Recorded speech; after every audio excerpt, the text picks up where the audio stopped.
Hello Kaifenor! Today, narito naman tayo ngayon sa front gate ng Santorini Village. So, titingnan natin yung sa loob ng Santorini Village at tuturo ko kayo dito sa yung first and the only Santorini Village here in Western Visayas na matatagpuan lang dito sa Funda Dalipe. Let's go!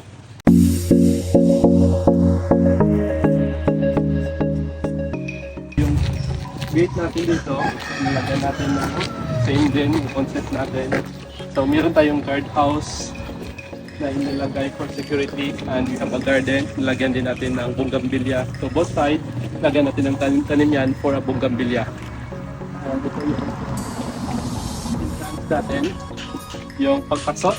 And we develop here in the common parking. Titingnan natin kung may mga bisita kayo, we have a common parking na develop namin for exclusive for only for the homeowners units of the Santorini. And both sides is our model unit here in Santorini. And so this is 9 meters wide pa rin. We have included nito yung concrete natin na nilagyan natin ng pavement lang para pag tumulo yung ulan, hindi siya masyado babaha. Okay, kay Fenor, ito na yung American model unit ng Santorini Village. Tara, tingnan natin yung sa loob ng ganitong model unit. Let's go! So this one is our main door. Pasok. So tingnan natin, this is an open space. We have the living area and this one is a dining. So wala siyang room dito. So lahat open, yung mga windows. Yung concept ng natin dito is a white and stone na color ng design ng bahay natin because that's the Santorini concept ng mga ng bahay.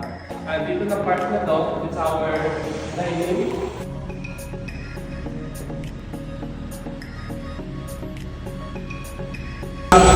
Verification.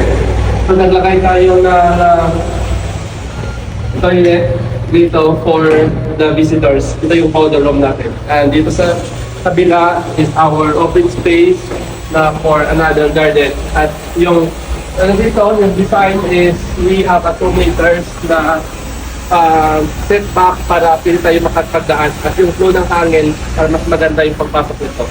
Okay? Tara! So we will go upstairs. Tingnan naman natin dyan sa taas ng ganitong model unit.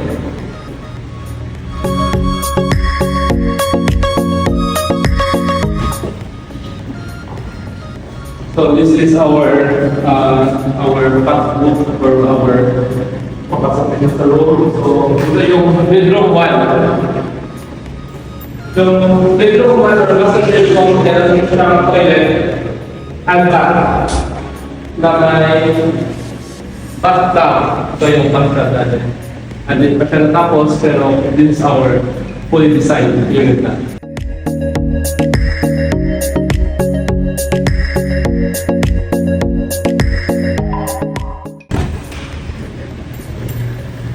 So kung tayo sa bedroom to, another master room. So same sizes namin to, 12 by 4 by 3. It's approximately 12 meters yung flat floor area nito. And this is the toilet naman.